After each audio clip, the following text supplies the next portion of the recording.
Hi everyone, in this video, we'll show you how to fix a black screen with only a mouse cursor that appears after you log into Windows. We'll walk you through several recovery options so you can get back to your desktop quickly. Please like and subscribe to the channel for more helpful Windows fixes. Start by pressing Ctrl-Alt-Delete on your keyboard. When the screen appears, look for the power icon in the lower right corner. Hold down the left Shift key and click on that power icon. Then choose Restart. Your PC will reboot and bring up the Windows recovery environment. From there, click Troubleshoot, then Advanced Options, and finally Uninstall Updates. You'll see two choices: remove the latest feature update or remove the latest quality update. Select the option to uninstall the latest quality update. A short explanation will appear, noting that none of your personal files or apps will be affected. Click Uninstall Quality Update and wait for the process to finish. When it's done, press Done, then choose Continue to boot into Windows. Your computer should start normally and return to the desktop.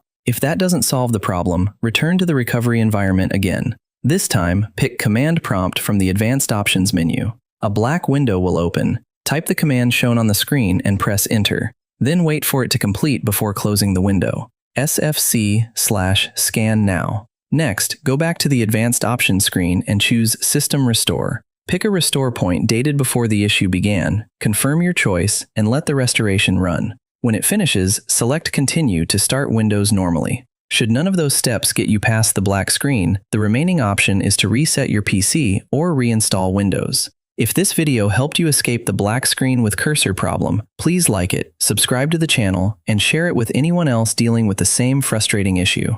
Thanks for watching. See you in the next video.